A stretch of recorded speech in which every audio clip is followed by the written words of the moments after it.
বাংলায় নতুন করে বাড়ছে করোনা। ইতিমধ্যেই সমস্ত স্কুলগুলিকে কড়া নির্দেশ দেওয়া হয়েছে রাজ্য সরকারের তরফ থেকে। এবার সবাইকে মানতে হবে এই সব নিয়ম। তো বন্ধুরা, কি নিয়ম রাজ্য সরকারের তরফ থেকে দেওয়া হয়েছে আসুন আপনাদেরকে এই ভিডিওটিতে একদম ডিটেলসেই জানিয়ে দেই। তো অবশ্যই ভিডিওটিতে আপনারা প্রত্যেকেই প্রথম থেকেই শেষ পর্যন্ত সঙ্গে থাকবেন। নিম্নচাপের ভ্রুকটি আর ভ্যাপসা গরম যেন পিছু ছাড়ছে না। এর মধ্যেই রাজ্যের কপালে চিন্তার ভাঁজ ফেলেছে করোনার ঊর্ধ্বমুখী গ্রাফ। গত 24 ঘন্টায় 82 জন নতুন করে সংক্রমিত হয়েছে, আর গোটা রাজ্যে মোট আক্রান্তের সংখ্যা রয়েছে 287।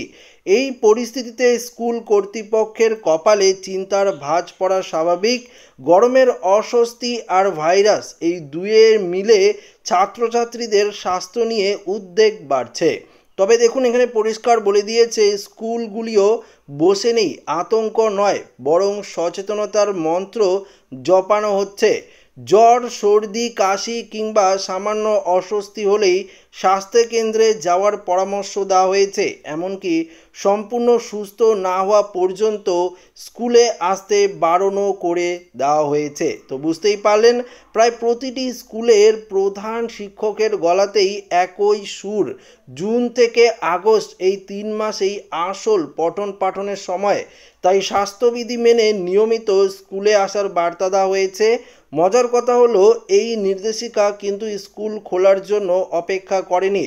অনেক স্কুলেই ছুটির মধ্যেই নিজেদের হোয়াটসঅ্যাপ গ্রুপে এই বার্তা ছড়িয়ে দিয়েছে, যাতে পড়ুয়ারা আগে থেকেই প্রস্তুত থাকতে পারে। সুতরাং ছুটির আমেজ ফিকে হলেও নতুন উদ্যমে পড়াশোনার জন্য প্রস্তুত বাংলার ছাত্রছাত্রীরা।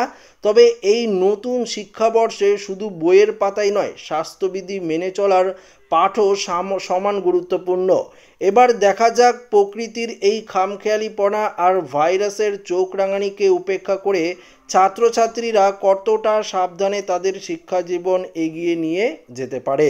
তো বন্ধুরা, বুঝতেই পারলেন, পশ্চিমবঙ্গ থেকে শুরু করে সারা ভারতবর্ষ জুড়ে যে হারে নতুন করে করোনা ভাইরাসের আক্রান্ত বাড়ছে, সে হারে কিন্তু স্কুল থেকে শুরু করে সমস্ত জায়গায় কিন্তু স্বাস্থ্য দপ্তরের তরফ থেকে এবং রাজ্য সরকারের তরফ থেকেও কিন্তু কড়াকড়ি নির্দেশ জারি করা হয়েছে, যা এই ভিডিওটিতে আপনাদেরকে জানিয়ে দিলাম। তো আশা করি ভিডিওটি প্রত্যেকের ভালো লেগেছে। ভিডিওটি ভালো লাগলে লাইক করবেন, বন্ধুর সাথে শেয়ার করবেন, নতুন হয়ে থাকলে চ্যানেলটিকে সাবস্ক্রাইব করে নেবেন। ধন্যবাদ।